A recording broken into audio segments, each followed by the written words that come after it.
Et voilà, de retour parmi vous. Je voulais aujourd'hui vous transmettre une expérience que j'ai vécue directement en cabinet, donc en présentiel. Une personne qui est venue me voir pour une grosse dépression, hein, qui est sous psychopharmacie et également qui a des grands sens de culpabilité, etc. Donc elle prend également, donc, comme je vous ai dit, des médicaments qui qui l'aident, on va dire, à se sortir de cette dépression. Personne que j'avais déjà vue une fois qui est revenue il y a à peu près une dizaine de jours me revoir. Elle a fait il y a à peu près 15 jours de ça, 3 jours, dans un hôpital pour pouvoir la soigner parce qu'elle était réellement en bas de l'échelle, on va dire. Elle était complètement déprimée, elle ne savait plus vraiment ce qu'elle voulait faire, elle ne savait plus où elle était.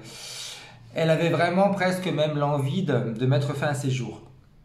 Donc suivie par psychiatres, psychologues qui lui ont donné un traitement, qui ont modifié son traitement pour qu'elle se sente beaucoup mieux. Et puis ils l'ont relâchée comme ça dans la nature. Et en lui demandant si elle voyait quelqu'un à l'extérieur, elle lui a dit donc qu'elle voyait un hypnothérapeute. On lui a surtout dit, surtout il ne faut pas aller voir des personnes comme ça parce que ça aggrave les choses plus que de vous faire du bien. Elle est quand même venue me voir. Donc quand on s'est vu, quand elle est rentrée, elle pleurait. Elle ne savait plus où elle était, dans le sens où elle n'avait plus d'objectif précis, donc elle était complètement perdue, un petit peu comme quand on est dans un tunnel et puis on voit vraiment pas la fin du tunnel. Donc, je lui ai fait une séance d'hypnose Éloi.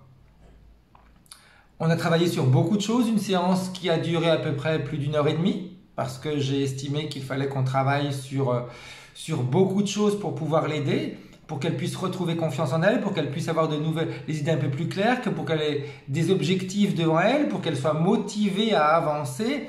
Et résultat, au bout d'1 heure et demie, à peu près presque 2 heures, quand elle est sortie de mon cabinet, eh bien, elle souriait en me remerciant, en me disant que elle s'était sentie épaulée et qu'elle sait que quelqu'un, de toute façon, est là pour l'aider.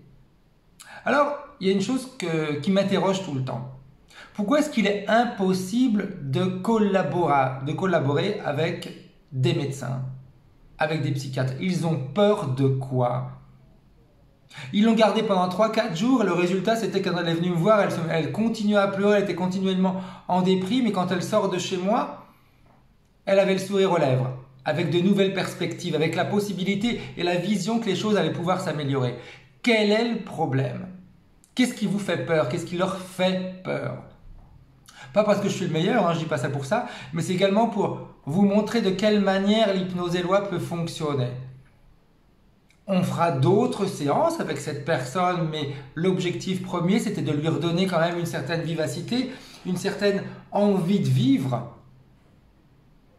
Donc je voulais simplement partager avec vous cette expérience et vraiment m'interroger, me dire qu'est-ce qui fait que ces psychiatres interdisent leurs patients d'aller voir des hypnothérapeutes. Qu'est-ce qui leur fait peur? Et ce n'est pas la première fois que ça m'arrive. Hein. Il y a même des personnes qui m'ont dit non, j'ai demandé à mon psychiatre qui m'a interdit de venir vous voir. C'était uniquement un petit cliché de ce qui s'est passé il y a à peu près une dizaine de jours. C'est important de transmettre un petit peu sa propre expérience. Je vous souhaite un très bon week-end. J'espère que ça va vous faire réfléchir également. Et puis si vous avez des commentaires, comme d'habitude, sous la vidéo. Merci, au revoir.